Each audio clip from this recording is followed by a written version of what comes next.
So কি অবস্থা সবার?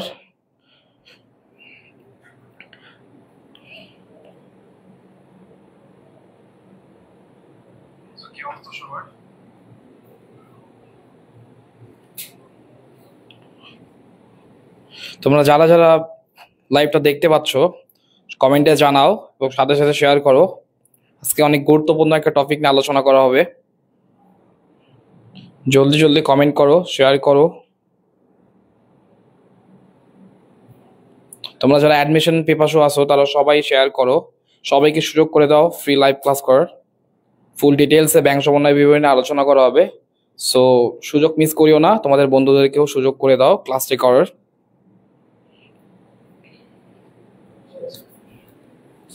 সো মাই ডিয়ার স্টুডেন্টস, কি অবস্থা তোমাদের সবার? কেমন আছো তোমরা সবাই? আশা করি তোমরা সবাই ভালো আছো। তো আজকে আমাদের টপিকটা কি? টপিক হচ্ছে ব্যাংক সমন্বয় বিবরণী। সো এটা একটু বেশি অপোসিটি আছে, আমরা অপোসিটি একটু কমে দিই।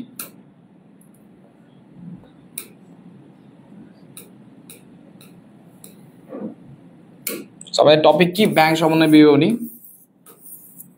সি ইউনিটের জন্য অ্যাকাউন্টিং। তো হচ্ছে আমাদের ফ্রি অ্যাডমিশন কোর্স ঢাকা বিশ্ববিদ্যালয়, স্পেশালি আমাদের কোর্সটা থাকবে ঢাকা বিশ্ববিদ্যালয়ের জন্য। সো মিস করিও না। তোমরা কোথা থেকে কি দেখতেছো কমেন্ট করো, প্লাস হচ্ছে শেয়ার করে সবাইকে জানাই দাও। আমিও শেয়ার করি। আমরা হচ্ছে 3 মিনিট পর, ঠিক 3 মিনিট পর আমাদের ক্লাসটা শুরু করব। তো সবাই শেয়ার করতে থাকো।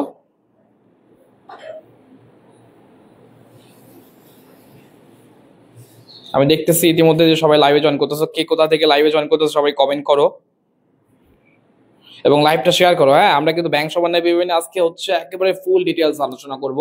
আমি আবারও তোমাদেরকে বলতে চাই যে ব্যাংক সমন্বয় বিবরণী এমন একটা টপিক, যে টপিক থেকে তুমি হচ্ছে যে কোনো পাবলিক বিশ্ববিদ্যালয়ে তুমি 100-100 এমসিকিউ পাবা। সো ব্যাংক সমন্বয় বিবরণী যে আমরা আজকে ফুল ডিটেইলসে করবো, একবারে প্রিমিয়াম ফিচার দিব, সবকিছু প্রিমিয়াম, কোনো স্কিপ করা হবে না, একবারে প্রিমিয়ামের মতো করে পড়াশোনা করা হবে। সো যদি তোমরা সুযোগটা মিস করতে না চাও তাহলে অবশ্যই লাইভে জয়েন করো এবং কমেন্ট করো। আমি তোমাদেরকে আরেকটা কথা বলেই দিতে চাই যে হচ্ছে আমাদের কিন্তু ফাউন্ডার স্যার বলে দিয়েছে যে কি, যে আমরা লাইভটা যারা বেশি বেশি করে শেয়ার করবে, কমেন্ট করবে এবং আমাদের লাইভে বেশি সময় থাকবে, এঙ্গেজমেন্ট থাকবে, এঙ্গেজ করবে আমাদের সাথে ডিরেক্ট, আমরা তাদেরকে কি করব, আমরা হচ্ছে যারা সর্বোচ্চ বেশি শেয়ার করবে তাদেরকে আমরা হচ্ছে স্যার একাডেমির পক্ষ থেকে টি শার্ট দিব, প্লাস কি করব, প্লাস হচ্ছে আমরা লাইফ টাইম স্যার একাডেমির এক্সেস দেওয়া হবে। সো তোমরা জানো অনেকেই যে আমাদের হচ্ছে স্যাট একাডেমি হচ্ছে বাংলাদেশের one of the biggest platform, website যেটাকে আমরা বলতেছি। সো এই ওয়েবসাইটে তোমরা হচ্ছে কি পাচ্ছ, ফ্রি অ্যাক্সেস পাচ্ছ লাইফ টাইমের জন্য। সো সুযোগটা মিস করিও না, সবাই লাইভটা শেয়ার করে দাও।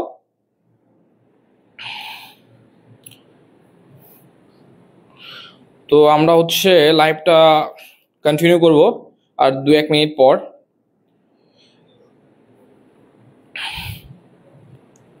সবাই কমেন্ট করো। হ্যাঁ,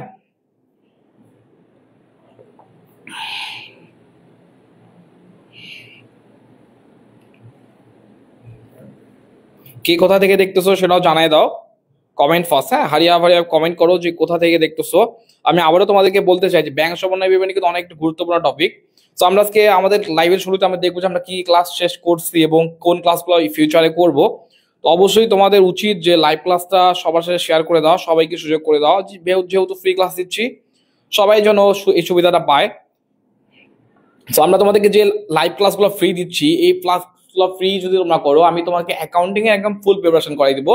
যে একবারে ক্লাস 1 থেকে শুরু করে, ক্লাস 1 বলতে ওটা না, যে আমরা হচ্ছে হিসাব বিজ্ঞান পরিচিতি থেকে শুরু করে একবার হিসাব বিজ্ঞানের যতগুলো অ্যাডমিশনে লাগে, যে কোনো পাবলিক বিশ্ববিদ্যালয়ে যা কিছু লাগে আমরা সবগুলো ফ্রি লাইভ ক্লাস দিব। আমাদের একদিন পর একদিন লাইভ ক্লাস হচ্ছে, মানে সপ্তাহে আমরা 3 দিন লাইভ ক্লাস দিব এবং 3 দিনের 3টা করে চ্যাপ্টার কভার করে দিব, যাতে করে তোমরা ফ্রি ক্লাসের মাধ্যমে তোমাদের অ্যাকাউন্টিং প্রিপারেশনটা কমপ্লিট করতে পারো। কোনো কোর্সে ভর্তি হতে হবে না, জাস্ট তোমরা আমাদের ফ্রি ক্লাসগুলো করো, ইনশাআল্লাহ তোমার অ্যাকাউন্টিং কভার হয়ে যাবে। তো আমি আবারও বলতে চাই যে তোমরা লাইভটা শেয়ার করো।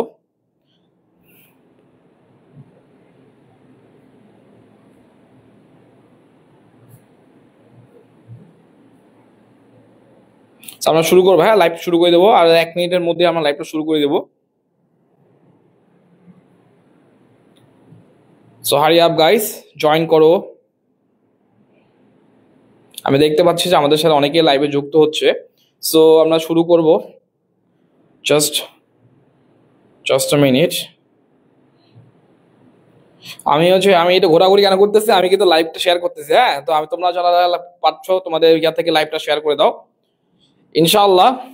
সবাই মিলে আমরা আজকে একটা লাইভ ক্লাস থেকে আমরা অনেক ভালো একটা জায়গায় নিয়ে যাবো, যাতে করে আমরা কি করতে পারি, যাতে করে সবার কাছে যেন লাইভটা পৌঁছায় যায়। ফ্রি ক্লাস যেহেতু দিচ্ছি অ্যাডমিশনের জন্য, তাও আবার অ্যাকাউন্টিং এর উপর, এরকম ফ্রি ক্লাস তুমি কোথাও পাবো না। ঠিক আছে, যে আমরা ফুল ডিটেলস আলোচনা করব ব্যাংক সমন্বয় বিবরণী A to Z, plus Dhaka বিশ্ববিদ্যালয়ের এমসিকিউ সলভ করবো। So previous year MCQ solve করবো এবং যে টপিকগুলো পড়বো বিস্তারিত আলোচনা করার পর।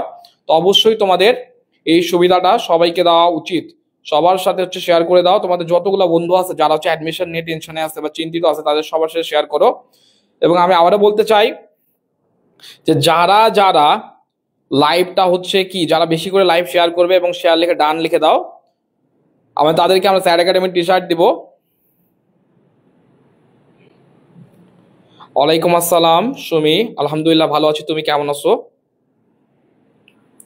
সো আমাদের কি ব্যাংক সমন্বয় বিবরণী ক্লাস হচ্ছে, আমরা এখন শুরু করবো। হ্যাঁ, অনেকক্ষণ থেকে তো শেয়ার করা হইলো, তো এখন আমরা শুরু করবো। ডোন্ট ওয়ারি, আমরা শুরু করে দেবো। হ্যাঁ, সো আমরা এখন শুরু করে দিব, যে চলো শুরু করা যাক।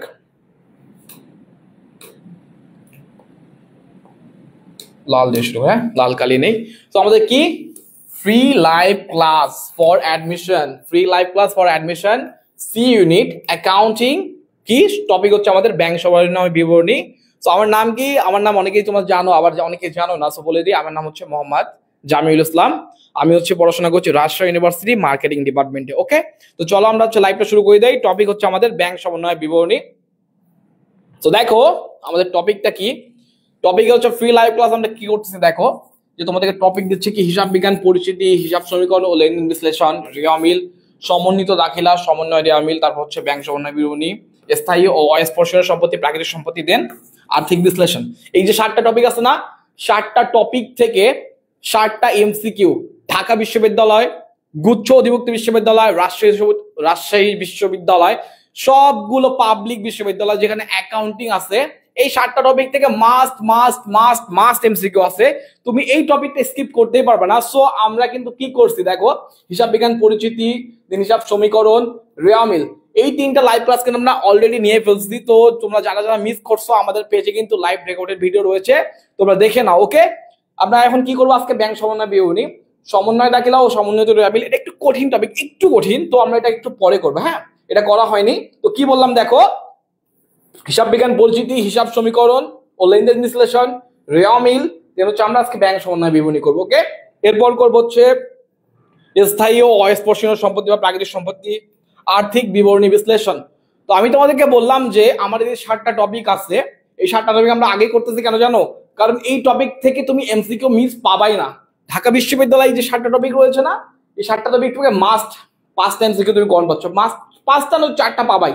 আর কপাল ভালো থেকে 7টাই পেয়ে যাবা, এটা তো বিকজ এগুলো হচ্ছে অবভিয়াস টপিক, এগুলো হচ্ছে কোর টপিক। এখান থেকে কিন্তু এমসিকিউ চাইলে বিশ্ববিদ্যালয় কর্তৃপক্ষ একটু ক্রিটিক্যাল এমসিকিউ করতে হবে। দ্যাটস ওয়াই এই টপিকগুলো আমরা কি করতে পারি, স্কিপ করতে পারি না। তো অবশ্যই আমাদেরকে এই টপিকগুলো সম্পর্কে একটা বিস্তারিত ধারণা জানতে হবে, যে আমরা সুযোগটা করে দিচ্ছি তোমাদেরকে আমাদের লাইভ ক্লাস এই টপিকগুলোর বিস্তারিত ডিটেলস দেওয়ার। ওকে, তো তোমরা সবাই শেয়ার করো। হ্যাঁ, শেয়ার করো, শেয়ার ডান লেখো, কে কোথা থেকে দেখতেছো সবাই একটু উল্লেখ করে দাও। আমরা শুরু করে দেবো আমাদের ক্লাসটা অলরেডি শুরু হয়ে গেছে। তো আমরা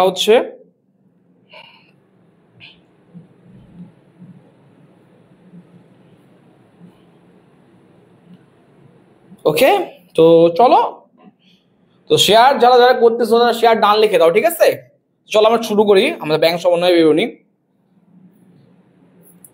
দেখো আমাদের স্লাইডে কিন্তু অনেক লেখা থাকবে, ঠিক আছে, কিন্তু আমি সব লেখাগুলো পড়বো না। তোমরা চাইলে স্লাইডটা কি করছি আমি তোমাদের জন্য রাখছি, তোমরা স্ক্রিনশট নিয়ে নাও, স্লাইডে তোমাদের কাজে লাগবে। ওকে, কি বললাম যে তোমরা স্লাইডে স্ক্রিনশট গুলো নিয়ে নাও, আমি তোমাদেরকে একটু করে সুযোগ দিব, বিকজ আমাদের স্লাইডটা হচ্ছে তথ্যবহুল স্লাইড। আমরা জাস্ট মুখে তোমাদেরকে বলি না, আমরা তোমাদেরকে আমাদের লেকচার শিট নেওয়ার সুযোগ করে দিচ্ছি। এই জন্য তোমাদের উচিত যে তোমরা একটা করে স্ক্রিনশট নাও, পরে জন্য পড়তে পারো। আমি জাস্ট ইম্পর্টেন্ট লাইনগুলো তোমাদেরকে হাইলাইট করে দেখাবো যে ব্যাংক সমন্বয় বিবরণী জিনিসটা কি। তো আমরা জানি যে ব্যাংক সমন্বয় বিবরণী, সরি দেখো কি বলছে, প্রথমে আমরা ব্যাংক সমন্বয় বিবরণী যেহেতু করতেছি, আমাদের কি জানতে হবে যে ব্যাংক সমন্বয় বিবরণী জিনিসটা আসলে কি। ওকে, তো চলো দেখি যে কি বলছে ব্যাংক সমন্বয় বিবরণী। দেখো, চেকের মাধ্যমে টাকা উত্তোলন করা হয় এমন ধরনের ব্যাংক হিসাবের ক্ষেত্রে লিপিবদ্ধকরণের সময় পার্থক্য হয়। যখন আমরা ব্যাংকে টাকা উত্তোলন করি বা জমা দিই তখন কিন্তু একটা দুইটা হিসাবের পার্থক্য হয়। তো যে কোনো পক্ষে দুইটা পক্ষ থাকে না, একটা আমানতকারী, একটা হচ্ছে জমাদানকারী, যে হচ্ছে দুইটা পক্ষ, একটা ব্যাংক কর্তৃপক্ষ, একটা হচ্ছে জমাদার যে জমা দিচ্ছে সে দুইটা কর্তৃপক্ষ ব্যাংকের সাথে রিলেটেড, ঠিক আছে। মাথায় রাখো, দেখো যে কোনো পক্ষের ভুলের কারণে ব্যাংকের আমানতকারীর বইয়ে গরমিল সৃষ্টি হয়। আমানতকারী বইয়ে গরমিল সৃষ্টি হয়। তো এই গরমিলটাকে হিসাবকাল শীর্ষে কি বললাম, দুই পক্ষের গরমিলের বিষয়গুলো খুঁজে বের করতে সমন্বিত এবং সঠিক জের কি করা হয়, সমন্বিত ও সঠিক জের পূর্ণ প্রকাশের উদ্দেশ্যে আমানতকারী প্রতিষ্ঠান যে বিবরণী প্রস্তুত করে তাকে ব্যাংক সমন্বয় বিবরণী বলে। তো ডেফিনেশন আমি ভালো করে তোমাদেরকে বললাম না, কেন বললাম না, বিকজ ডেফিনেশন নট ইম্পর্টেন্ট। তো মাথায় রাখবা যে ব্যাংক সমন্বয় বিবরণী প্রস্তুত করা হয় পূর্ণ প্রকাশ নীতি অনুযায়ী। এই প্রশ্নটা ইম্পর্টেন্ট। হ্যাঁ, কি বললাম, ব্যাংক সমন্বয় বিবরণী প্রকাশ করা হয় পূর্ণ প্রকাশ নীতি অনুযায়ী। ওকে, গট ইট। তো ব্যাংক সমন্বয় বিবরণী কে প্রস্তুত করে, দেখো ব্যাংক সমন্বয় বিবরণী প্রস্তুত করা হচ্ছে একজন কর্মকর্তা কর্তৃক ব্যাংক সমন্বয় বিবরণী প্রস্তুত করা হয়। কোন কর্মকর্তা, ব্যাংক কর্মকর্তা দিয়ে ব্যাংক সমন্বয় বিবরণী প্রস্তুত করা হয়। ওকে, কি বললাম, যে ব্যাংক সমন্বয় বিবরণী একজন ব্যাংক কর্মকর্তা প্রস্তুত করে। শেষ কথা। দেখো কেন প্রস্তুত করে, যে আর্থিক যে গরমিল হয়, যে হচ্ছে যে ব্যাংকে জমা দিচ্ছে এবং আমানতকারী এবং ব্যাংক প্রতিষ্ঠানের মধ্যে যে গরমিলের সৃষ্টি হয়, এই গরমিলটা সমাধান করার জন্য কি করা হয়, ব্যাংক বিবরণী প্রস্তুত করা হয়। বুঝতে পারছো? তো তোমরা হচ্ছে কি করবা, একটা স্ক্রিনশট নিয়ে নাও। আমি যেগুলো বললাম আমি জাস্ট হাইলাইট করছি মেইন পয়েন্ট গুলা, তোমার পরে ডিটেলস গুলো পড়ে নেবে। ওকে,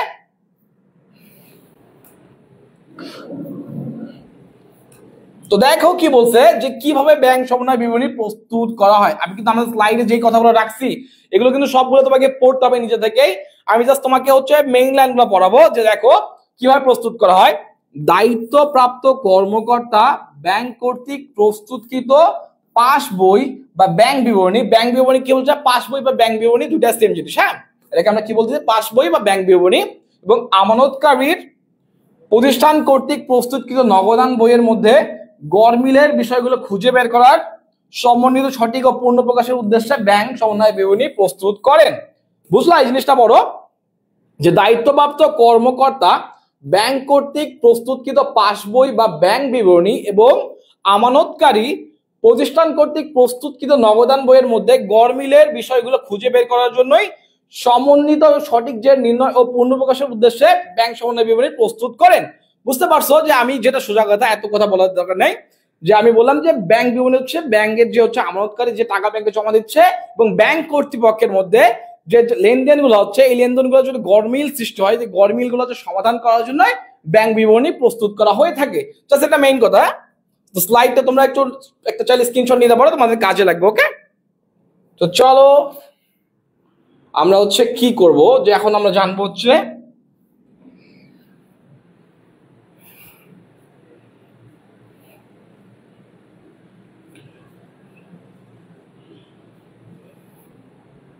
তো আমরা এখন জানবো কি, যে হচ্ছে ব্যাংক বইয়ের সাথে জেরের মানে ব্যাংক মিলের গরমিল গুলোর কারণ কি কি, সেই গরমিল গুলো সম্পর্কে জানবো। ওকে, দেখো কি কি হচ্ছে, যেখানে কথা আছে কি ব্যাংক বইয়ের জেরের সাথে সাথে আমানতকারী বইয়ের জের মিলের গরমিলের কারণ সমূহ গুলো কি কি। দেখো, প্রতিমধ্যে ট্রানজিট জমা, বকেয়া বা অপরিশোধিত চেক, ব্যাংকের ভুল, যেন হচ্ছে কি বলে চেক প্রত্যাখ্যাত চেক। তো এখন কথা হচ্ছে যে এই জিনিসগুলো আসলে কি, যে ট্রানজিট প্রতিমধ্যে জমা।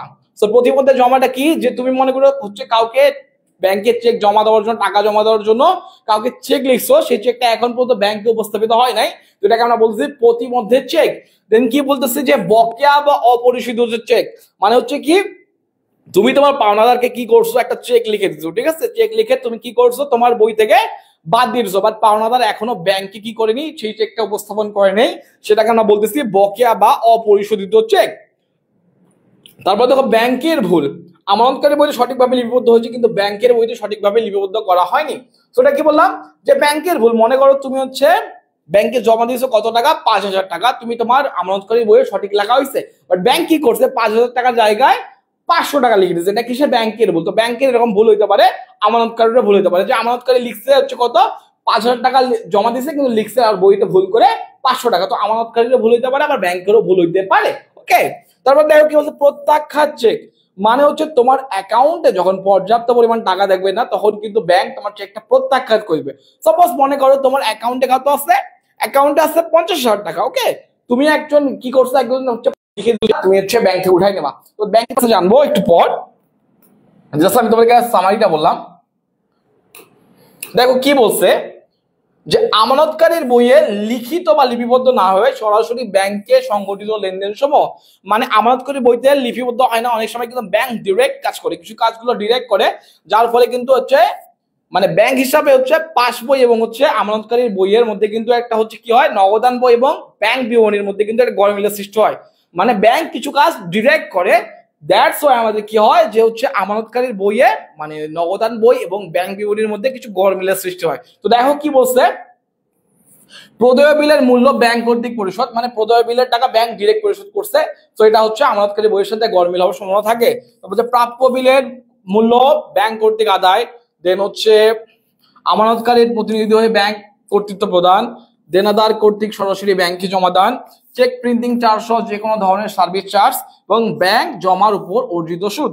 তো এই কারণগুলোর জন্য হচ্ছে লেনদেনে কি হচ্ছে ব্যাংক সমন্বয় বিবরণীতে কিন্তু গরমিলের সৃষ্টি হতে পারে, যেহেতু নগদান বই সব লেনদেন সম্পর্কে আমানতকারী জানে না, দ্যাটস ওয়াই এটা এই ভুলগুলোর সম্ভাবনা হওয়ার থাকে।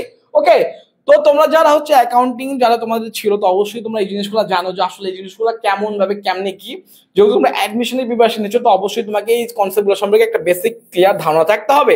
তারপর দেখো কি বলছে, আমানতকারীর ভুলের জন্য, যেটা আমি বললাম যে ব্যাংকেরও ভুল হয় আবার আমানতকারীরও ভুল হয়, তো এই দুইটা ভুলের জন্যই কিন্তু আমাদের ব্যাংক সমন্বয় বিবরণীতে গরমিলের সৃষ্টি হয়। তো আমরা এগুলো হচ্ছে অবশ্যই জানবো এগুলো সম্পর্কে। তো চলো মাথায় রাখবা, দেখো আমানতকারীর বই লিখিত লিপিবদ্ধ না হয় সরাসরি ব্যাংকে সংগঠিত লেনদেনের কারণে কিন্তু আমাদের কি হয়,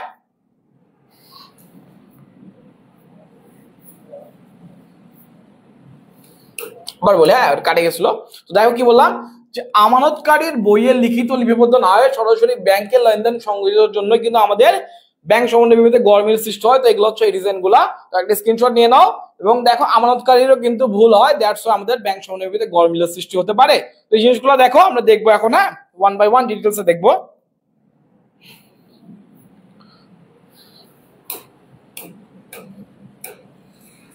তো আমরা যখন একটু আগে বললাম না যে ডিটেলস গুলো বললাম, যে কারণ গুলো বললাম, তো ওই কারণগুলো আমরা ডিটেলস জানবো। তো আমরা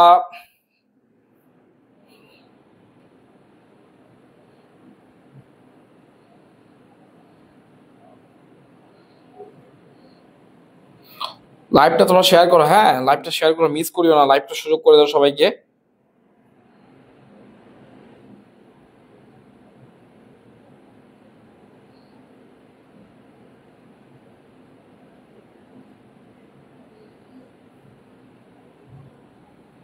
আমি তোমাদেরকে আবারও বলতে চাই যে আমরা কিন্তু হচ্ছে কি স্যার একাডেমির পক্ষ থেকে তোমরা যারা বেশি বেশি করে শেয়ার করবো তাদেরকে কিন্তু আমরা টি শার্ট দিব, টি শার্ট প্রোভাইড করবো। তাছাড়া হচ্ছে আমাদের ওয়েবসাইটে কিন্তু তোমাদের লাইভ অ্যাক্সেস দিব। কি বললাম যে লাইভ টাইম অ্যাক্সেস দিব আমাদের ওয়েবসাইটে। তোমরা জানোই যে আমাদের স্যার একাডেমি হচ্ছে বাংলাদেশের one of the biggest platform, so website যেটাকে আমরা বলতেছি। তো এই ওয়েবসাইটে তোমরা ফ্রি অ্যাক্সেস পাবা, প্রো অ্যাক্সেস পাবা 1 বছর লাইভ টাইমের জন্য। তো তোমরা অবশ্যই শেয়ার করো ভিডিওটা, এখনো সুযোগ আছে, শেয়ার করার পর তোমরা ডান লিখে দাও, হ্যাঁ। তো আমরা এখন কি করব যে হচ্ছে যে টপিকগুলোর জন্য আমাদের ব্যাংক সমন্বয়তে গরমিল সৃষ্টি হয় সেই টপিকগুলো সম্পর্কে আমরা জানবো। ওকে, তো আমি যেহেতু বললাম যে ট্রানজিটে জমা কি, পথিমধ্যে ট্রানজিটে জমা, তো কি বললাম তুমি ব্যাংকে দেখো কি বলছে, গ্রাহক বা অন্য কারো কাছ থেকে প্রাপ্ত চেক, গ্রাহক বা অন্য কারো কাছ থেকে প্রাপ্ত চেক আদায়ের জন্য ব্যাংকে জমা দেওয়া হয়েছে, কিন্তু ব্যাংক কর্তৃক এখন আদায় করা হয়নি। মানে তুমি কি করছো, তুমি হচ্ছে কারো গ্রাহকের কাছে আদায় করছো, করার পর ব্যাংকে জমা দিচ্ছ, বাট ব্যাংক কর্তৃক এখন আদায় করা হয়নি। তো এটার জন্য আমাদের হচ্ছে ব্যাংক সমন্বয় বিবরণীতে গরমিল হতে পারে। তারপর দেখো ড্রপবক্স এটিএম ব্যবহার করে যে টাকা জমা দেওয়া হয়েছে, তুমি ড্রপবক্স এটিএম ব্যাক্স ব্যবহার করে টাকা জমা দিচ্ছো, বাট এখনো ওটা কিন্তু তোমার ব্যাংক অ্যাকাউন্টে কাউন্ট করা হয়নি। তো দ্যাটস ওয়াই আমাদের ব্যাংক সমন্বয় বিবরণীতে গরমিল হতে পারে। তো মনে রাখো একটা কথা, দেখ কি লিখছে, মনে রাখতে হবে পথিমধ্যে ট্রানজিটে জমা, পথের মধ্যে মাঝপথে বহন পথে পরিবহন জমা এবং পথিমধ্যে চেক আদায়ের জন্য জমাকৃত চেক আদায় অপেক্ষমান চেক। তো এগুলো হচ্ছে কি বললাম যে পথিমধ্যে ট্রানজিটে জমা, এগুলোর অপর নাম কি কি দেখো, পথিমধ্যে জমা, পথের মধ্যে, মাঝ পথে, বহন পথে জমা। তো এগুলো হচ্ছে আলাদা আলাদা নাম অবশ্যই রয়েছে, তো নামগুলো কিন্তু তোমাকে প্রশ্ন সেম আসবে বা নাম চেঞ্জ করে দিবে। তো ঢাকা বিশ্ববিদ্যালয় এগুলো কাজ করে, কিন্তু সেম প্রশ্ন করে আবার নাম চেঞ্জ করে দেয়, একটু ঘুরে উল্টা দেয়, প্রশ্নকে আবার দিয়ে দেয়। তো অবশ্যই তোমাকে এই যে বিকল্প নামগুলো জানতে হবে। ঢাকা বিশ্ববিদ্যালয় আসল খেলা এখানে প্রশ্ন সিম্পল, বাট উল্টাপাল্টা নাম করে দিবে। হ্যাঁ, নামগুলো হচ্ছে ওই নামের সিনোনিম দিল, এখন বোঝো, এখন খুঁজো। তো অবশ্যই তোমাকে একটা সেন্টেন্স, যেমন যে প্রতিমধ্যে ট্রানজিটে জমা, এর অপর নামটা তোমাকে জানতে হবে। যদি তার অপর নাম থাকে তো অবশ্যই তোমাকে তার অন্য নামটাও জানতে হবে। আমি আবারও বলতেছি, কোশ্চেন ইজি থাকবে, বাট একটু প্রশ্নটা ঘুরায় প্যাচে থাকবে। যেটা একটা কথা বলে আমার এক টিচার বলছিল আমাকে, যে ঢাকা বিশ্ববিদ্যালয়ের প্রশ্ন ইজি, এটাকে আমরা বলতে পারি যে সিম্পলের মধ্যে গর্জিয়াস। কি বললাম? যে সিম্পলের মধ্যে গর্জিয়াস হচ্ছে ঢাকা বিশ্ববিদ্যালয়ের প্রশ্ন। ওকে, তো অবশ্যই তোমাকে একটু বেসিক গুলো জানতে হবে, বেসিক কনসেপ্ট গুলো ক্লিয়ার করতে হবে। ঢাকা বিশ্ববিদ্যালয় কিন্তু তোমাকে লাড়াচাড়া করবে, হ্যাঁ, এইভাবে তুমি তোমার বেসিক কনসেপ্ট ক্লিয়ার আছে কিনা জিনিসগুলো তোমার কাছে জানতে যাবে, ঠিক আছে? তারপর কি বললাম, বকেয়া বা অপরিশোধিত চেক, যেটা বললাম তোমাদেরকে, তোমার অ্যাকাউন্টে পর্যাপ্ত পরিমাণ টাকা নেই, বাট তুমি হচ্ছে কি করছো, পেমেন্ট করতে গেছো, বলছো যে তোমার পাড়াদেরকে যে ভাই তুমি এটা নিয়ে নিও, বাট তোমার অ্যাকাউন্টে কি বললাম। তো দেখো এটার মনে কি কি ডিফারেন্স নাম আছে, দেখো বকেয়া বা অপরিশোধিত চেক, উপস্থিত না হওয়ার ব্যাংকে, এটা কি বল, অনুপস্থিত চেক বা অনুপস্থিত ইস্যুকৃত চেক, তো এটাকে আমরা অপর নাম এভাবে বলতে পারি। ওকে, কি বললাম, বকেয়া বা অপরিশোধিত চেক, দেখো কি ডিটেলস আছে। পাওনাদার বা অন্য কাউকে চেক দেওয়া হয়েছে বা ইস্যু করা হয়েছে কিন্তু এখনো ব্যাংকে উপস্থাপিত হয়নি, বা অর্থাৎ ইস্যুকৃত চেকের মাধ্যমে প্রাপক যে টাকা তুলে নেয়নি। তো সরি, আমার একটু ভুল হয়েছিল বলতে, যে বকেয়া বা অপরিশোধিত চেক কোনটা, যে টেকটা হচ্ছে কি তুমি কাউকে পাওনাদারকে কি করছো, পে করছো, যে ভাই তুমি টাকাটা তো আমার ব্যাংক থেকে উঠাই নিও, ঠিক আছে?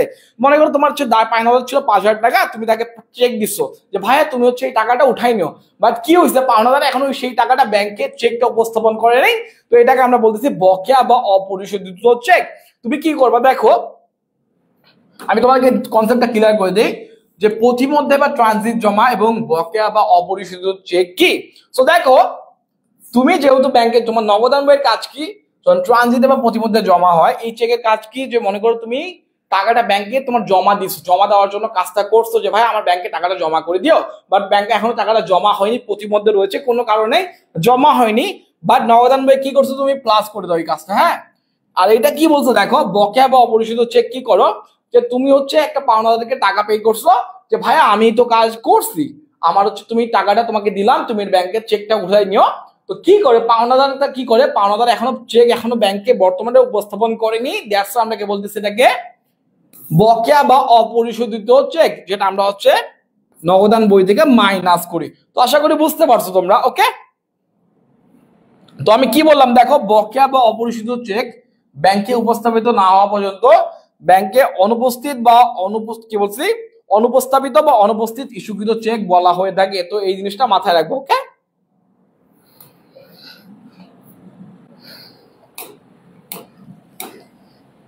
তো বললাম যে থেকে যেটা বলতেছি কি অপর্যাপ্ত তহবিল চেক, যেটাকে আমরা বলতেছি এনএসএফ চেক, বা এনএসএফ এর পুনরূপ কি নট সাফিসিয়েন্ট ফান্ড।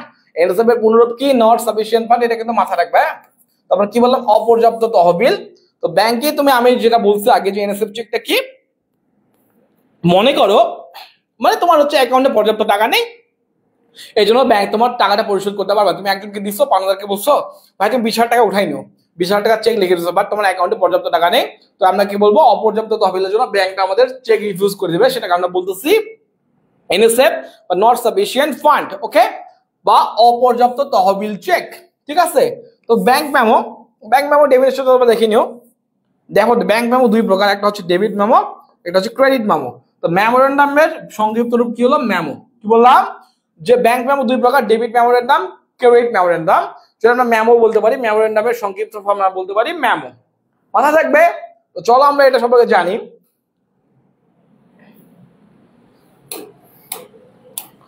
আমরা যখন হচ্ছে এই বেসিক গুলো যখন পড়তেছি না, আমরা জাস্ট থিওরি গুলো পড়তেছি, বিরক্ত লাগতেছে, বা থিওরি গুলো যখন তুমি ক্লিয়ার না, যতক্ষণ তোমার থিওরি ক্লিয়ার হবে না ততক্ষণ কিন্তু তুমি কিন্তু হচ্ছে ব্যাংক সমন্বয় বিবরণী করতে পারবে না। তো অবশ্যই তোমাকে থিওরি গুলা ব্যাংক সমন্বয় বিবরণী ক্লিয়ার রাখতে হবে। হ্যাঁ,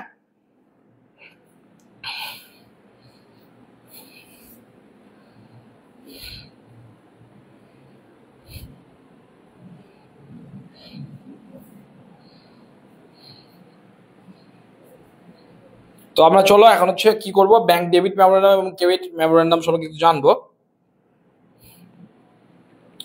সো তোমরা হচ্ছে লাইভটাকে এখনো শেয়ার করো, যারা শেয়ার করেনি তারা শেয়ার করে দাও কিন্তু, হ্যাঁ শেয়ার করে দাও, এবং সবার উপকার হওয়ার সুযোগ করে দাও, যাতে সবাই হচ্ছে লাইভটা দেখে এবং হচ্ছে সবাই উপকৃত হতে পারে।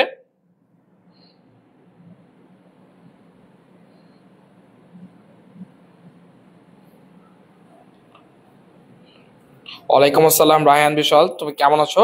তো হচ্ছে তোমার লাইভটা, আমাদের লাইভটাকে শেয়ার করে দাও, তোমার ফ্রেন্ডকে মেনশন করে দাও, যাতে করে হচ্ছে তারাও লাইভটা করার সুযোগ পায়।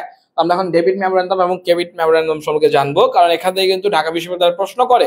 ঠিক আছে, তো অবশ্যই তোমাকে হচ্ছে ডেবিট মেমোরেন্ডাম বা ক্রেডিট মেমোরেন্ডাম সম্পর্কে জানতে হবে। ওকে, তো চলো আমরা শুরু করি যে ডেবিট মেমো এবং ক্রেডিট মেমোটা কি। হ্যাঁ, তো একটা কথা মাথায় রাখবা, ডেবিট মেমো মানে হচ্ছে কি তোর ব্যাংক থেকে, ব্যাংক অ্যাকাউন্ট থেকে টাকা চলে গেছে। ডেবিট মেমো হচ্ছে কি তোমার ব্যাংক অ্যাকাউন্ট থেকে টাকা চলে যাচ্ছে, এবং ক্রেডিট মেমো কি সোজা কথা। তো ক্রেডিট মেমো হচ্ছে তোমার ব্যাংক অ্যাকাউন্টে কি করতে হবে, ব্যাংক অ্যাকাউন্টে টাকা জমা হচ্ছে, ঠিক আছে, টাকা অ্যাড হবে।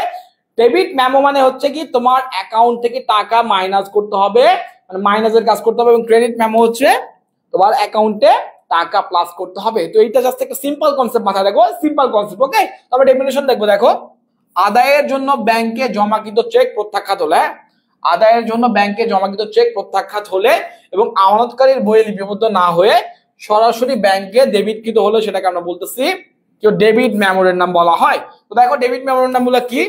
আদায়ের জন্য জমাকৃত চেক প্রত্যাখ্যাত, প্রদেয় বিলের মূল্য ব্যাংক কর্তৃক পরিশোধ, আদায়ের জন্য জমাকৃত ব্যাংকের চেক প্রত্যাখ্যাত, তারপর হচ্ছে কি প্রদেয় বিলের মূল্য ব্যাংক কর্তৃক পরিশোধ, দেন হচ্ছে আমানতকারীর পক্ষে ব্যাংক কর্তৃক যে কোনো ধরনের প্রদান, bank service charge, cheque printing charge. তো এই যে টপিকগুলোতে কি কি বললাম, এগুলো কাজ হচ্ছে আমাদের মাইনাস করা। তো মাইনাস রিলেটেড যে জিনিসগুলো থাকবে সেটাকে আমরা বলতেছি ডেবিট মেমোরেন্ডাম। মাথায় রাখবা। ওকে, সিম্পল করে মাথা দেখো।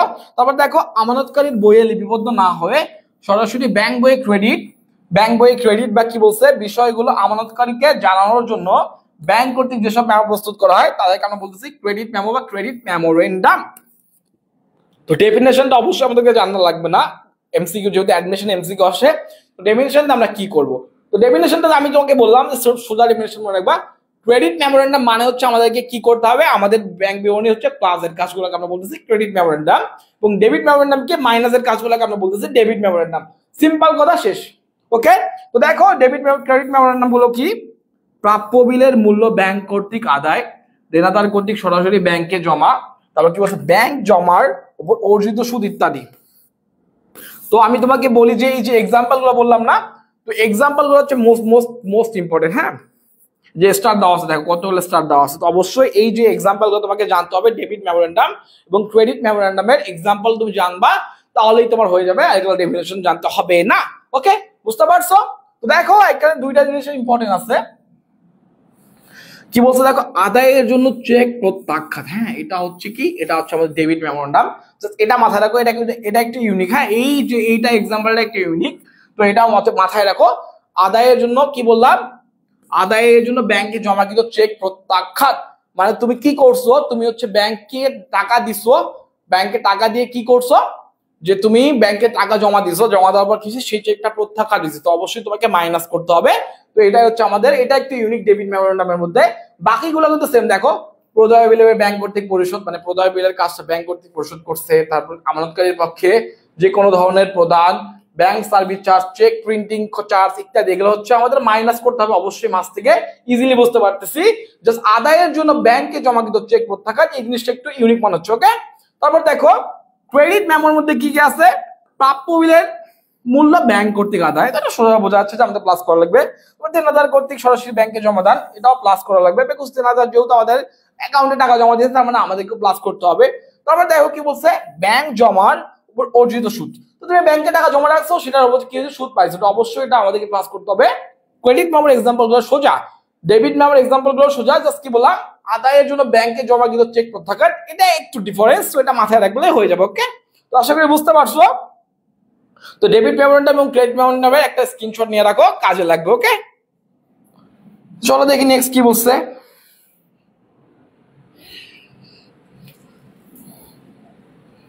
আমি আবারও বলতেছি তোমাদেরকে, লাইভটা শেয়ার করো। হ্যাঁ, লাইভটা বেশি বেশি করে শেয়ার করো, শেয়ার করে ডান লিখে দাও, শেয়ার করে ডান লিখে দাও। আমরা তোমাদেরকে হচ্ছে সেই শেয়ারগুলো কাউন্ট করবো, দেন হচ্ছে যখন আমাদের লাইভ ক্লাসগুলো সব শেষ হয়ে যাবে, আমরা তোমাদের সেই শেয়ারগুলো কাউন্ট করে আমাদের স্যাট একাডেমি টি শার্ট তোমাদেরকে প্রোভাইড করা হবে। সাথে সাথে লাইভ টাইমের জন্য স্যাট একাডেমির প্রো এক্সেস তোমাদেরকে, ওয়েবসাইটের প্রো এক্সেস তোমাদেরকে লাইভ টাইমের জন্য দেওয়া হবে। তাছাড়াও আমাদের স্যাট একাডেমি কিন্তু রেগুলার লাইভ ক্লাস এখন নিয়ে আসতেছে ব্যাংক চাকরি, ব্যাংক জবের উপর, তারপর যেগুলো চাকরি প্রস্তুতির উপর ম্যাথ ক্লাস আছে। তারপর আমাদের ফাউন্ডার স্যার নিজে থেকে নিচ্ছে আমাদের ম্যাথ ক্লাসগুলা। সাথে সাথে হচ্ছে কি ইংলিশের জন্য ক্লাস থাকবে, এবং কেমিস্ট্রির জন্য আমাদের রায়হান ভাই একদিন পর একদিন ক্লাস দিচ্ছে, এবং অ্যাকাউন্টিং এর জন্য আমি নিচ্ছে একদিন পর একদিন ক্লাস। তো সপ্তাহে 3 দিন আমাদের কেমিস্ট্রির জন্য ক্লাস হচ্ছে, অ্যাকাউন্টিং এর 3 দিন ক্লাস থাকতেছে, ম্যাথ ক্লাস পাচ্ছ, ইংলিশ ক্লাস পাচ্ছ, সবকিছু ফ্রি। তো কেন তোমরা এই সুবিধাগুলো নিচ্ছ না? তো অবশ্যই তোমার এই সুবিধাগুলো নেওয়া উচিত এবং তোমাদের ফ্রেন্ডের সাথে শেয়ার করা উচিত। যাদের টাকা পয়সার অভাবে যারা ক্লাস করতে পারো না বা এক কোর্সে জয়েন দিতে পারো না, তাদের জন্য হচ্ছে এগুলো সুবর্ণ সুযোগ। তো অবশ্যই তোমাদের এই সুযোগগুলো লুফে নেওয়া উচিত। ওকে, তো আমি বললাম যে তোমাদেরকে দেখো বিশেষ বস্তুটা কি আছে। আমি কিন্তু কমেন্ট দেখতে পাচ্ছি না, তোমরা কমেন্ট করো। হ্যাঁ, কমেন্ট করো, কারা কারা লাইভে আছে কমেন্ট করো।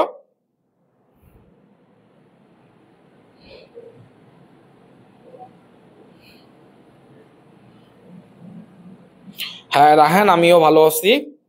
ক্লাস করতেছো, ক্লাস কেমন লাগতেছে জানাও কমেন্টে।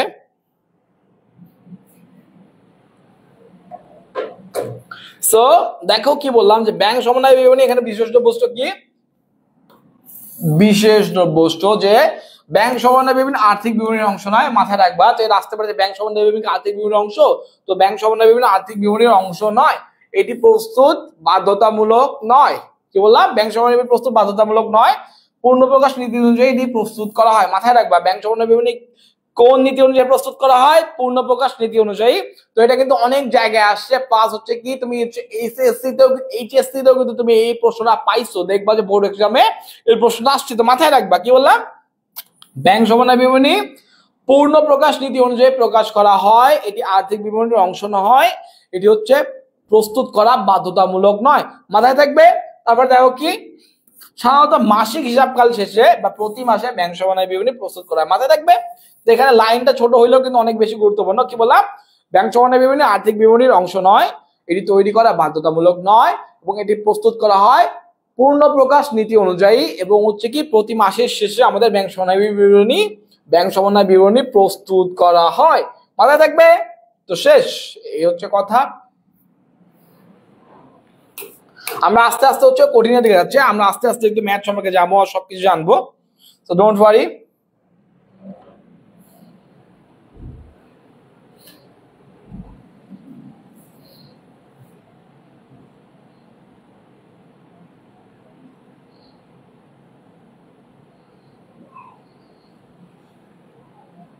দেখো ওখানে কি দেওয়া আছে, স্ক্রিনটা তোমরা দেখো, ভালো করে লক্ষ্য করো।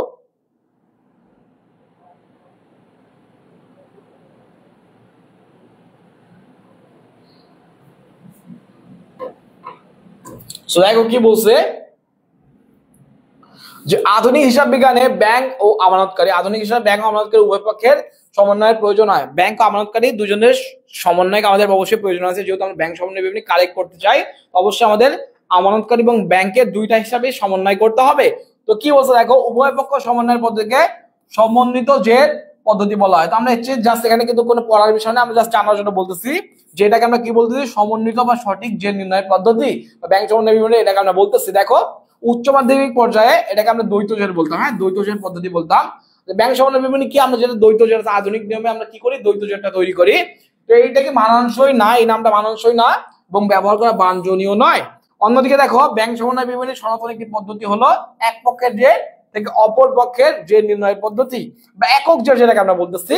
সনাতনে এই পদ্ধতি বাস্তবসম্মত নয় বিধায় এই পদ্ধতিতে ব্যবহার করা হয় না। তো দেখো যে আমরা যে আধুনিক দ্বৈত জের, যেটাকে আমরা উচ্চ মাধ্যমিক এইচএসসি তে বলতাম, সেটাকে আমরা কি বলি, এখানে কি বলবো, সমন্বিত বা সঠিক জের। মাথায় থাকবে, যেটা আমরা এইচএসসি লেভেলে কি বলতাম, যে এসএসসি যখন এক্সাম দিতাম তখন আমরা কি বলতাম, দ্বৈত জের পদ্ধতি বা উভয় জের কে বলতাম। এটাকে আমরা এখন কি বলবো, সমন্বিত বা সঠিক জের। হ্যাঁ, এটা হচ্ছে নাম। দেন কি বললাম, দেখো এবার একক জের, যেটাকে আমরা বলতেছি, একক জের হচ্ছে সনাতন পদ্ধতি, যেটা হচ্ছে বর্তমান যুগে বাঞ্ছনীয় বা এটা হচ্ছে আমাদের ফলো করা হয় না। ওকে, তারপর দেখো কাল্পনিক টাকার পরিমাণ, আমরা একটা এক্সাম্পল দেবো এখন। হ্যাঁ, এটা বেকার খুদায়, চলো মাথায় থাকবে। আরেকবার দেখো কি বললাম, নামগুলো কিন্তু আসতে পারে, ঠিক আছে। কি বললাম, যে সমন্বয়ের পদ্ধতিকে আমরা কি বলতেছি, সমন্বিত বা সঠিক জের পদ্ধতি বলতেছি, যেমন আমরা ব্যাংক সমন্বয় আধুনিক নিয়মে ফলো করি। সেটাকে আমরা উচ্চ মাধ্যমিক কি বলতাম, দ্বৈত জের। দ্বৈত জের পদ্ধতিকে আমরা বর্তমানে কি বলি, সমন্বিত বা সঠিক জের। ওকে, যেটাকে আমরা বলতেছি আধুনিক, যেটা আমরা এক পক্ষের যে নির্ণয় করতাম না, ওই পদ্ধতিকে আমরা বর্তমানকালে ওটাকে গ্রহণযোগ্য না, ওটাকে আমরা বলতেছি সনাতন পদ্ধতি। মাথায় রাখবে আধুনিক পদ্ধতি হচ্ছে কি সমন্বিত বা সঠিক জেড, এটা হচ্ছে আধুনিক পদ্ধতি। সনাতন পদ্ধতি কি একক জেড, আর উচ্চ মাধ্যমিকে আমরা কি বলতাম দ্বৈত জেড। তো যে কোনো একটা নাম কিন্তু আসতে পারে, হ্যাঁ এই যে প্রাচীন নামটাও আসতে পারে, উচ্চ মাধ্যমিক এইচএসসি যে নামটা ইউজ করতাম ওই নামটাও কিন্তু আসতে পারে, ওই নামে কিন্তু এমসিকিউ আসতে পারে, বা আধুনিক নামে কিন্তু এমসিকিউ আসতে পারে। ওকে কি বললাম, দেখো দ্বৈত জেড, দ্বৈত জেডের আধুনিক নামটা কি সঠিক বা সমন্বিত জেড, দুইটাই আধুনিক, বাট আমরা দ্বৈত জেড এটা মানানসই না, দ্যাটস ওয়াই আমরা এটাকে এই নামে না দেখি কি বলবো সমন্বিত বা সঠিক জেড। তো আশা করি বুঝতে পারছো। তো এই ছিল আমাদের, এখন আমরা এক্সাম্পল দেখবো, হ্যাঁ দ্বৈত জেড একটা এক্সাম্পল দেখবো।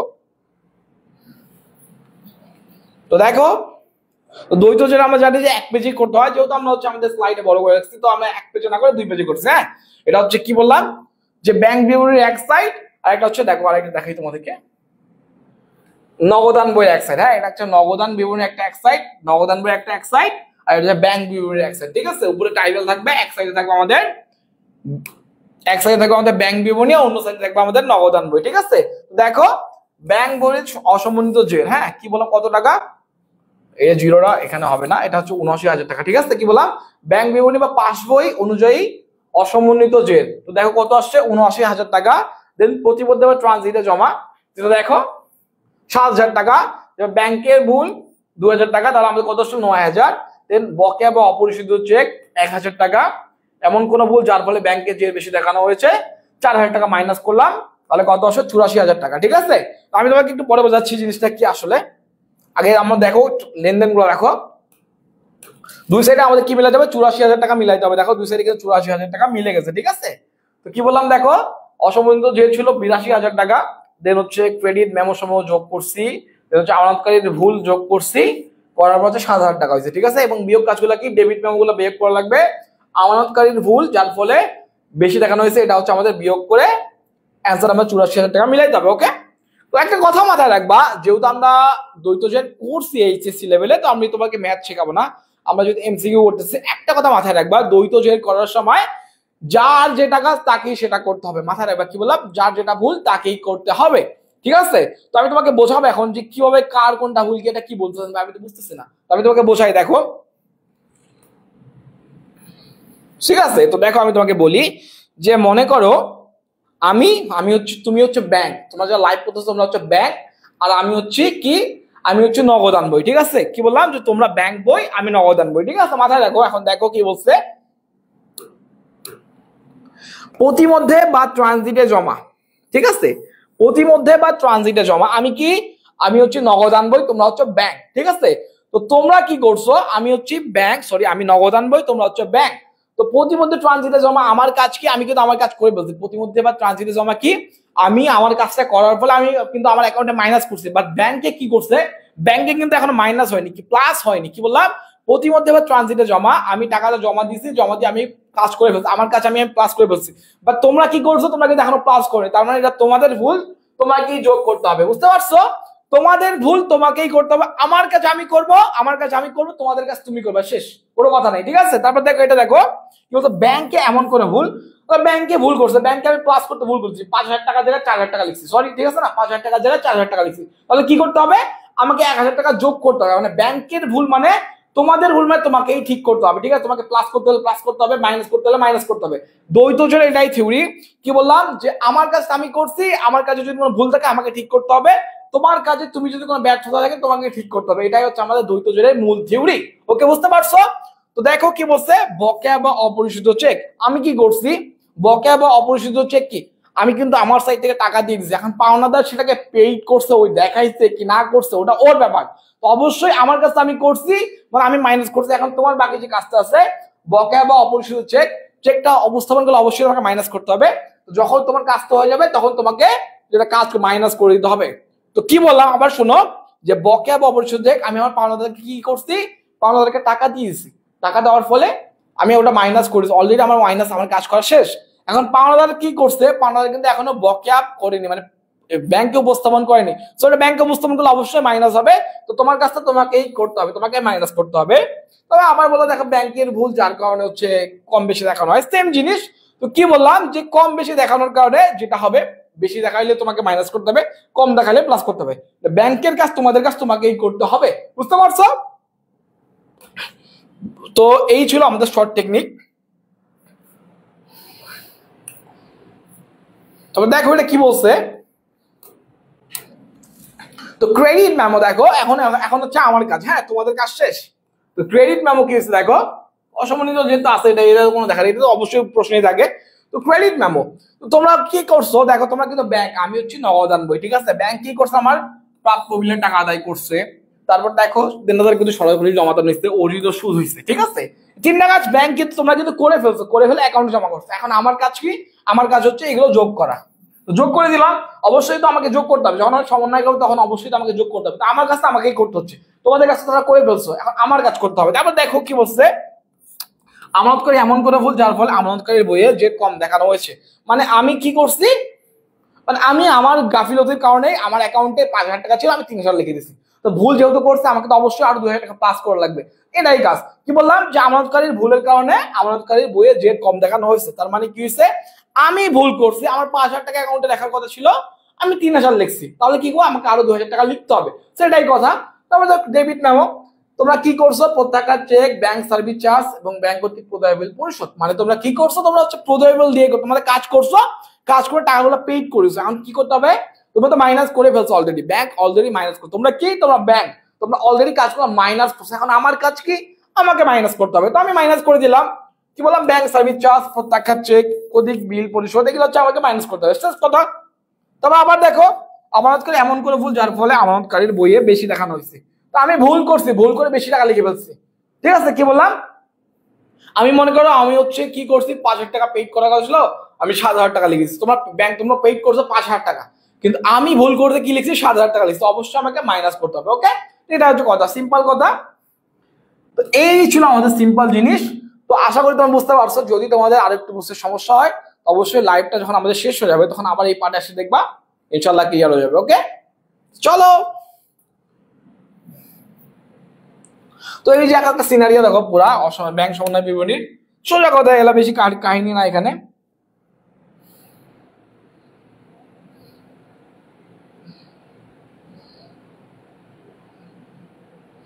এত করে কষ্ট করে ক্লাস ছিলে, তোমার শেয়ার করতেছে না, শেয়ার করো, শেয়ার করো, কমেন্ট করো, কমেন্ট করো সবাই, হ্যাঁ।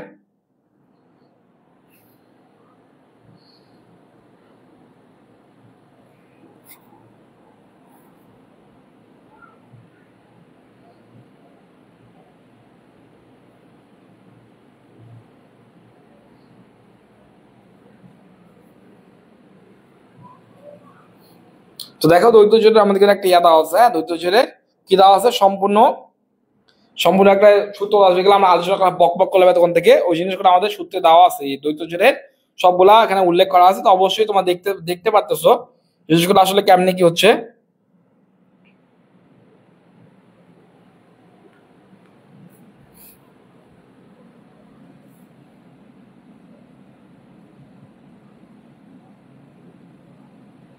সো দেখো, আমি যেগুলো এতক্ষণ থেকে কথা বললাম ওই জিনিসগুলাই দেখো, যে আমাদের উপস্থাপন করেছে ব্যাংক বই, দুইটা আমাদের কি করতে হবে, দুইটার জন্য আমরা কিভাবে করতে আমরা জানি, যে দেখো পাঁচ বইয়ের অসামঞ্জস্য এখানে লিখতে হবে, এবং আমানতকারীর বই বা নগদান বই অসামঞ্জস্য এখানে লিখতে হবে। তারপর হচ্ছে কি credit memo plus, debit memo minus, আমানতকারী ভুল প্লাস মাইনাস করতে হবে, দেন প্রতিমধ্যে ট্রানজিট প্লাস, ব্যাংক বইতে বকেয়া বা অপরিশোধিত মাইনাস, দেন ব্যাংকের ভুল প্লাস মাইনাস করা লাগবে। তো এভাবে আমরা ব্যাংক সমন্বয় বিবরণী করতে পারবো। তো অবশ্যই তোমাদের এটা জাস্ট সিম্পল জিনিস, আর কিছু নাই। এই যে এই জিনিসটা হচ্ছে সবচেয়ে বেশি গুরুত্বপূর্ণ, আমরা এতক্ষণ থেকে যত পক পক করছি সবচেয়ে বেশি গুরুত্বপূর্ণ হচ্ছে এই টপিকটা, হ্যাঁ। তো এই যে শর্ট টেকনিকটা আছে এটা মাথায় রাখো, এই শর্ট টেকনিকটা কাজে লাগবে, ঠিক আছে। শর্ট টেকনিকটা মাথায় রাখো, শর্ট টেকনিকটা তোমাদের কাজে লাগবে, ঠিক আছে। তো দেখো কি লেখা আছে, দুইটা আছে, সেম জিনিস মনে হচ্ছে, বাট সেম জিনিস না। শর্ট টেকনিক ম্যাথ করার জন্য এই টেকনিকটাই লাগবে আমাদের, আসল এই টেকনিক হচ্ছে, আসল টেকনিকটা হচ্ছে এটাই, হ্যাঁ। দেখো, নগদান বই মোতাবেক ব্যাংক জমার উদ্বৃত্ত, পাস বই বা ব্যাংক বই মোতাবেক ব্যাংক জমাতিরিক্ত, ওকে। তো তো নগদান বই ব্যাংক জমা অতিরিক্ত হচ্ছে পাস বই মোতাবেক ব্যাংক জমার উদ্বৃত্ত। ঠিক আছে, ভালো করে দেখো যে নগদান বই মোতাবেক ব্যাংক জমার উদ্বৃত্ত বা পাস বই বা ব্যাংক বই মোতাবেক ব্যাংক জমা অতিরিক্ত, এই দুইটা কথা থাকলে কি লিখবো আমরা? আমি ব্যাংকের মতো হব, ব্যাংকের মতো হব। ঠিক আছে, মাথায় থাকবে নগদান বই মোতাবেক ব্যাংক জমাতিরিক্ত বা ব্যাংক বই বা পাস বই মোতাবেক ব্যাংক জমাতিরিক্ত যদি হয় তাহলে আমরা কি লিখবো? আমি ব্যাংকের মতো হব। মাথায় থাকবে। দেখো নগদান বই মোতাবেক ব্যাংক জমাতিরিক্ত এবং পাস বই মোতাবেক ব্যাংক জমার উদ্বৃত্ত, এই দুটা কথা থাকলে কি করব? ব্যাংক আমার মতো হবে। মাথায় রাখবে, আমার মতো হবে। তো দেখো আবার কথা মাথায় রাখো, নগদান বই মোতাবেক ব্যাংক জমার উদ্বৃত্ত বা পাস বই মোতাবেক ব্যাংক জমাতিরিক্ত, এই দুটা কথা থাকলে আমি ব্যাংকের মতো হব। নগদান বই মোতাবেক ব্যাংক জমাতিরিক্ত, পাস বই মোতাবেক ব্যাংক জমাত উদ্বৃত্ত, এই দুটো লাইন থাকলে ব্যাংক আমার মতো হবে। মানে ব্যাংক যদি প্লাস করে তোমাকে মাইনাস করতে হবে, আমি ব্যাংকের মতো হব মানে ব্যাংক প্লাস করলে তোমাকে প্লাস করতে হবে, ব্যাংক মাইনাস করলে তোমাকে মাইনাস করতে হবে। এখানে দেখো ব্যাংক আমার মতো হবে মানে আমি মাইনাস করলে ব্যাংকেও মাইনাস করতে হবে, ব্যাংক তুমি হচ্ছে প্লাস করলে ব্যাংকেও প্লাস করতে হবে। আমি ব্যাংকের মতো হবো মানে ব্যাংক আমি ফলো করব, ব্যাংক আমার মতো হবে মানে ব্যাংক আমাকে ফলো করবে। ঠিক আছে, মাথায় রাখি ওই দুটা, আমরা ম্যাথ যখন করবো তখন বুঝতে পারবো। ঠিক আছে, তো চলো এমসিকিউ আমরা কি করবো, এখন আমরা এমসিকিউ সলভ করব। কথা শেষ, থিওরি ক্লিয়ার। থিওরিতে বেশি কিছু নাই, খেলা হচ্ছে এমসিকিউ সলভ। হ্যাঁ, তো আমরা এমসিকিউ সলভ করবো, 2 মিনিট ওয়েট করো।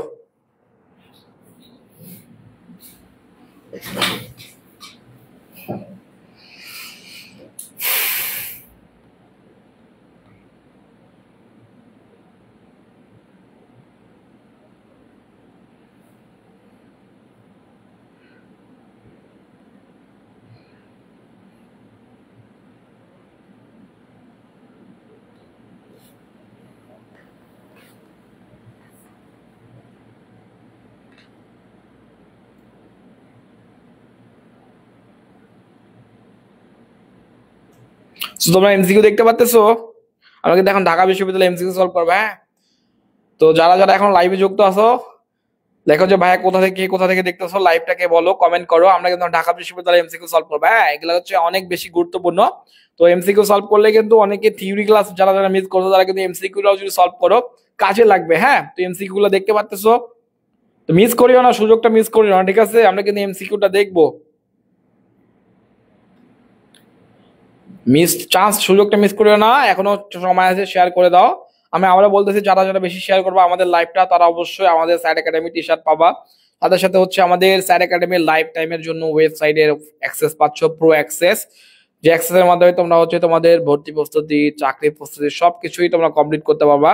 আমাদের হচ্ছে sir academy regular English class, math class, chemistry, accounting, আরো অনেক ক্লাস ইনক্লুড করবে। তো অবশ্যই তোমাদের সেই সুযোগগুলো নেওয়ার জন্য অবশ্যই তোমাকে লাইভটা শেয়ার করতে হবে, শেয়ার করা উচিত, এবং কমেন্ট করো বেশি বেশি করে। কে কোথা থেকে দেখতেছো কমেন্ট করো। ঠিক আছে, আমরা কিন্তু এখন ঢাকা বিশ্ববিদ্যালয়ের এমসিকিউ সলভ করব। মাথায় রাখো, আমরা কিন্তু ঢাকা বিশ্ববিদ্যালয়ে অনেক ইম্পর্টেন্ট এমসিকিউ সলভ করবো, এগুলো থেকে কিন্তু প্রশ্ন ম্যাক্সিমাম টাইমে আসে। তো এই প্রশ্নগুলো, এই প্যাটার্নের প্রশ্নগুলো কিন্তু ঢাকা বিশ্ববিদ্যালয় সেম প্যাটার্নের প্রশ্ন ঢাকা বিশ্ববিদ্যালয় রিপিট করে। সো কে কোথা থেকে দেখতেছো শেয়ার করো। আমরা শুরু করবো এখন আমাদের ক্লাস, ইন্টারেস্টিং ক্লাস শুরু করব। ওকে, চলো, আই এম ব্যাক। শেয়ার করো। ঠিক আছে, ফ্রি ক্লাস শেয়ার করো। তাহলে প্রথমে এমসিকিউ সলভ করি, দেখো কি বলছে, বুঝবা। ব্যাংক সমন্বয় বিবরণী না বুঝতে পারলে কিন্তু তোমার মাথা খারাপ হয়ে যাবে, বলতে ভাই এগুলো কি বলছো, আমরা কিছু ঢুকতেছে না। তো অবশ্যই তোমাকে বুঝতে হবে, বুঝে বুঝে করতে হবে। তারপর দেখো কি বলছে প্রথম প্রশ্নটা, প্রাপ্য বিলের হিসাব থেকে চেক প্রাপ্তি 3250 টাকা। হ্যাঁ, প্রাপ্য বিল হিসাব থেকে চেক প্রাপ্তি 3250 টাকা, যা ভুলে নগদান বইতে কত লেখা হয়েছে 3520 টাকা। হ্যাঁ, মানে 3520 টাকা। এই ভুলটি ব্যাংক সমন্বয় বিবরণীতে কিভাবে দেখাইতে হবে। ঠিক আছে, তো বলছে প্রাপ্য হিসাব থেকে কি করছি আমি, প্রাপ্য হিসাব থেকে চেক প্রাপ্তি 3250 টাকা, মানে আমার চেক প্রাপ্তি হয়েছে 3250 টাকা। বাট আমি কি করছি, নগদান বইতে কি করছি, নগদান বইতে আমরা 3520 টাকা লিখছি। মানে কথা হয়েছে কি, 3250 টাকা আমি পাইছি, ব্যাংক বা প্রাপ্য বিল থেকে পাইছি 3250 টাকা। বাট আমি কি করছি, আমি ধরো তোমরা হচ্ছে ব্যাংক এবং হচ্ছে আমি নগদ আনবই, তো আমি কি করছি, আমি একটু বেশি শিয়ানাগিরি করে 3520 টাকা লিখছি। তার কি এগুলি হবে? কখনোই হবে না। দেখো কি বললাম আবার শোনো, যে আমি চেক প্রাপ্তি পাইছি 3250 টাকা, কিন্তু আমি লিখছি কি 3520 টাকা। তার মানে আমি কি লিখছি 20 কত লিখছি, আমি বেশি লিখছি। আমি পাইছি 3200 বাদ লিখছি 3500। তো আমাকে কি করতে হবে, অবশ্যই নগদান বই থেকে মাইনাস করতে হবে। দেখো কি করতে হবে, যে নগদ বই থেকে বিয়োগ করতে হবে 270 টাকা। এটা হচ্ছে আমাদের অ্যান্সার, মাথায় থাকবে।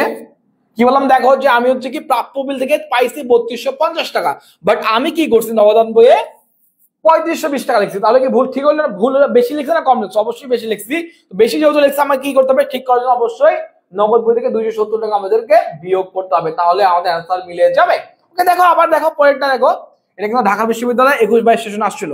এবার দেখো 19-20 সেশন এবং কত বলছে, ঢাবি কত 7 কলেজে 19-20 সেশনের প্রশ্ন আসছিল।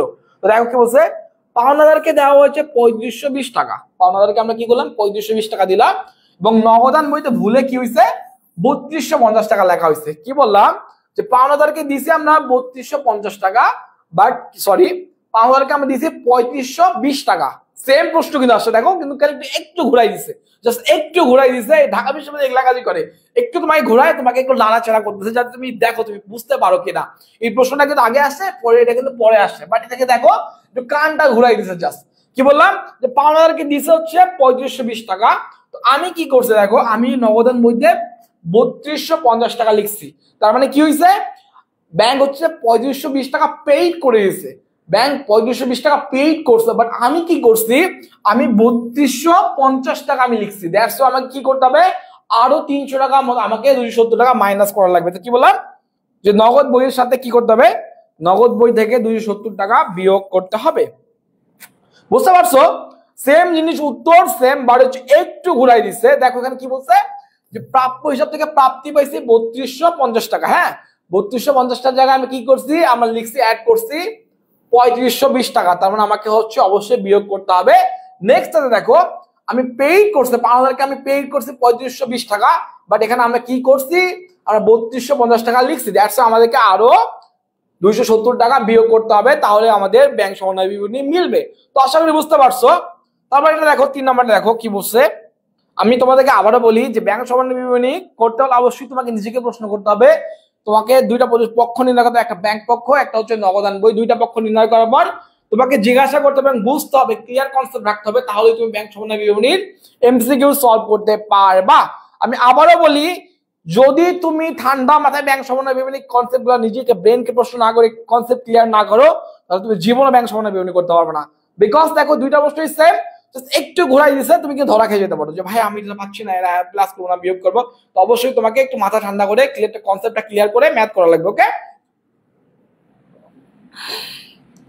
তো দেখো কি বলছে নেক্সট দেখো, যে যমুনা এন্টারপ্রাইজের নিজের কোনটি ব্যাংক সমন্বয় তৈরিতে প্রভাব ফেলবে না।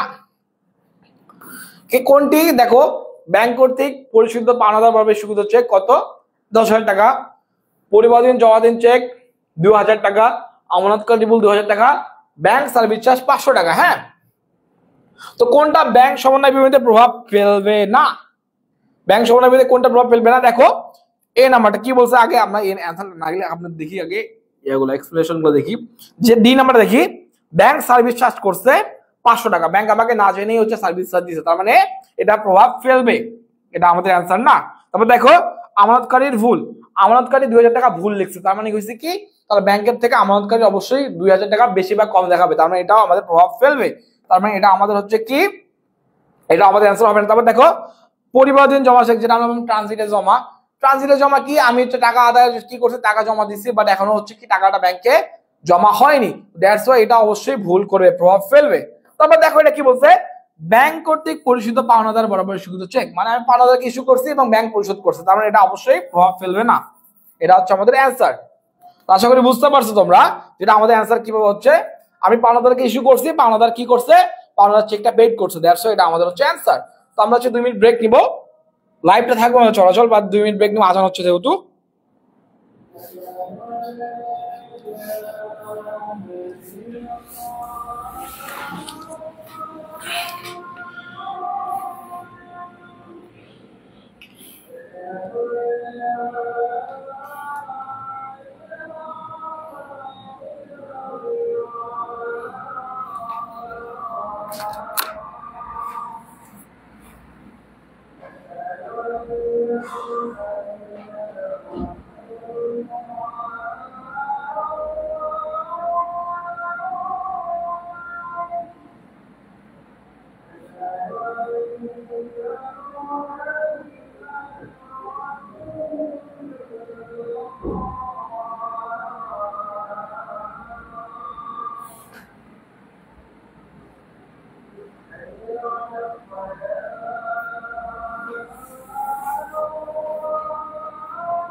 সো আজান শেষ হয়ে গেছে, তো লাইভে জয়েন করো তোমরা সবাই যারা যারা এখনো মিস করতেছো। আমরা কিন্তু ঢাকা বিশ্ববিদ্যালয়ের প্রিভিয়াস ইয়ার কোশ্চেন সলভ করতেছি। এখন থেকে আমরা ঢাকা ব্যাংক সমন্বয় বিবরণীর প্রশ্নগুলো, ব্যাংক সমন্বয় বিবরণীর থিওরি সম্পর্কে জানছি। এখন আমরা কি করব, এখন আমরা হচ্ছে যে ঢাকা বিশ্ববিদ্যালয়ের প্রিভিয়াস ইয়ার কোশ্চেনগুলো সলভ করব। ওকে, তো আর একটু টাইম নেই। আমি কি বললাম দেখো, যমুনা এন্টারপ্রাইজের কোনটি ব্যাংক সমন্বয় বিবরণীতে প্রভাব ফেলবে না। তো 3 নম্বর এমসিকিউ আমরা সলভ করছি। দেখো যে পরিবর্তনহীন জমা অবশ্যই এটা আমাদের প্রভাব ফেলবে, আমানতকারীর ভুল এটা প্রভাব ফেলবে, এবং ব্যাংক সার্ভিস চার্জ প্রভাব ফেলবে। আমরা কিন্তু একটু আগে বিস্তারিত ডিটেইলসে জানছি, সো আমি বললাম না। আমাদের ব্যাংক কর্তৃক পরিশোধিত পাওনাদার বরাবর ইস্যুকৃত চেক এ নাম্বার, এটা হচ্ছে আমাদের কারেক্ট অ্যান্সার। তো আশা করি বুঝতে পারছো। তো চলো আমরা নেক্সটটা দেখি কি বলছে।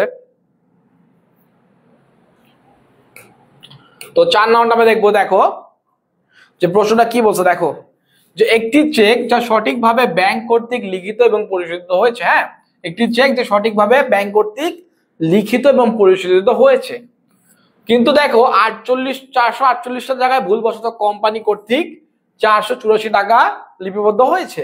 তো আমরা কি করছি, ব্যাংক দেখো 448 টাকার চেক লিখিত এবং পরিশোধিত করে দিছে। 448 টাকার চেক ব্যাংক লিখিত এবং পরিশোধিত করছে, বাট আমরা কোম্পানি কি করছে, 448 না লিখে কি করছে, 484 টাকা লিপিবদ্ধ করছে। তো কি বললাম, দেখো ব্যাংক কিন্তু আমাদের ব্যাংকে আমরা ব্যাংক 448 টাকা লিখছে এবং পরিশোধ করছে, মানে ব্যাংকের কোনো ভুল নাই। আমরা কি করছি, দেখো 448 এর জায়গায় কি করছি, 484 টাকা লিপিবদ্ধ করছি। তাহলে কি করতে হবে আমাদের, অবশ্যই আমাদের নগদান বই থেকে মাইনাস করতে হবে। কি বললাম দেখো 484, হ্যাঁ, মাইনাস 448, সোজা কথা। তো আমাদের নগদান জেরের সাথে কত কি করতে হবে, নগদান বইয়ের সাথে আমাদের কত টাকা নেই, 36 টাকা না, নগদান জেরের সাথে আমাদের বিয়োগ করা লাগবে। ঠিক আছে, কত টাকা জেরের সাথে, সরি এটা হচ্ছে বিয়োগ হবে, আমরা যোগ, এটা লোক স্কিপ হয়ে গেছে, এটা বিয়োগ করা হবে। এটা হচ্ছে আমাদের কারেক্ট অ্যান্সার, মাথায় রাখবে। দেখো আমি তোমাদেরকে আবারও বলি যে কি করছে, লিখিত এবং পরিশোধিত হয়েছে 448 টাকা, বাট আমরা কি করছি, আমরা হচ্ছে কি করছি, আমরা 484 টাকা লিপিবদ্ধ করছি। সরি, এর একটা ভুল হয়েছে, আমাদের নিচের ভুল হয়েছে। দেখি তোমাদেরকে বলি যে কি করছে, দেখো ব্যাংক কর্তৃক লিখিত এবং পরিশোধিত হয়েছে 448 টাকা, 448 টাকা পরিশোধিত হয়েছে, বাট আমরা কি করছি, আমরা 448 না লিখে 484 লিখে ফেলছি। কি বললাম? 448 না লিখে 484 লিখছি। তারপর আমরা কত টাকা বেশি লিখছি? 36 টাকা। 448 টাকা পে করা হয়েছে, আমরা 484 টাকা লিখে দেবো, মানে আমরা 36 টাকা বেশি লিখছি। তার মানে অবশ্যই আমাদেরকে এটা যোগ করা লাগবে। মানে 36 টাকা, এটা কি বলো 36 টাকা আমরা মাইনাস করেছি, বেশি করে মাইনাস করেছি। 448 টাকা আমাদের মাইনাস করার কথা ছিল, আমরা কি করছি? আমরা হচ্ছে 484 টাকা মাইনাস করছি, মানে আমরা 36 টাকা বেশি মাইনাস করছি। তাহলে আমাদের কি করতে হবে? ব্যাংক সমন্বয় বিবরণী মিলাইতে আমাদেরকে 36 টাকা যোগ করতে হবে। বুঝতে পারছো? আবার বলি, হ্যাঁ আরেকবার ক্লিয়ার করো। দেখো, একটি চেক সঠিকভাবে ব্যাংক কর্তৃক লিখিত এবং পরিশোধিত হয়েছে 448 টাকা, মানে আমরা হচ্ছে পাওনাদারকে আমাদের পরিশোধ হবে। সাপোজ ধরো পাওনাদারকে ব্যাংক পরিশোধ করছে 448 টাকা, ঠিক আছে? পরিশোধ করে আমাদের অ্যাকাউন্ট থেকে মাইনাস করে দিল 448 টাকা। তখন আমরা কি করছি? আমরা 448 টাকা পরিশোধ না লিখে আমরা কি করছি? 484 টাকা লিখছি, মানে আমরা 36 টাকা বেশি মাইনাস করছি। 448 না লিখে 484 লিখে আমরা 36 টাকা বেশি মাইনাস করছি। তো অবশ্যই ব্যাংকের সাথে মিলাইতে হলে আমাদেরকে আমরা সঠিক কাজটা করতে হবে। তার মানে আমাদের 36 টাকা আবার যোগ করতে হবে, তাহলে আমাদের ব্যাংকের সাথে মিলে যাবে। আশা করি বুঝতে পারছো। এটা ছিল সিম্পল কাজ। তারপর দেখো আবার কি বলছে, ব্যাংক সমন্বয় বিবরণীতে ডিপোজিট ইন ট্রানজিট যা করা হয়। ডিপোজিট ইন ট্রানজিট কি করে দেখো তো। ডিপোজিট ইন ট্রানজিট জিনিসটাকে আমরা অবশ্যই যেটা পড়ছি যে প্রতিমধ্যে জমা চেককে আমরা বলতেছি ডিপোজিট ইন ট্রানজিট। কি বললাম? প্রতিমধ্যে জমাকৃত চেককে আমরা বলতেছি ডিপোজিট ইন ট্রানজিট। মানে আমি আমার কাজটা করছি, মানে কি বললাম? আমি কিন্তু নগদান বই, তোমরা হচ্ছে ব্যাংক বই। কি বললাম? আমি নগদান বই, তোমরা ব্যাংক বই।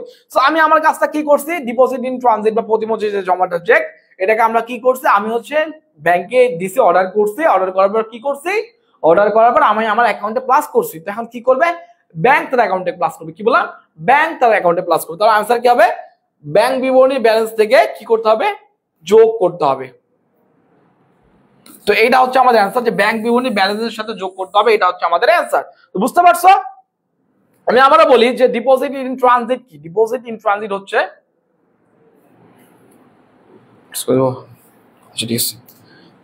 তো এটা এই প্রশ্ন সলভ করবো। হ্যাঁ, ডিপোজিট ইন ট্রানজিট কি? যেহেতু আমাদের হচ্ছে প্রতিমধ্যে জমা চেক, আমি আমাদের নগদান কাজ শেষ করছি, ব্যাংকের কাজ করতে হবে। ব্যাংক ব্যালেন্সের সাথে অবশ্যই আমাদেরকে যোগ করতে হবে। তো আশা করি তোমরা বুঝতে পারছো। তো এই ছিল আমাদের আজকে লাইভ ক্লাস। তো ধন্যবাদ তোমাদেরকে আমাদের সাথে থাকার জন্য। আশা করি আমরা চেষ্টা করছি ব্যাংক বিবরণী তোমাদের সম্পূর্ণ কনসেপ্টটা ক্লিয়ার করে দেওয়ার। ধন্যবাদ সবাইকে। আসসালামু আলাইকুম।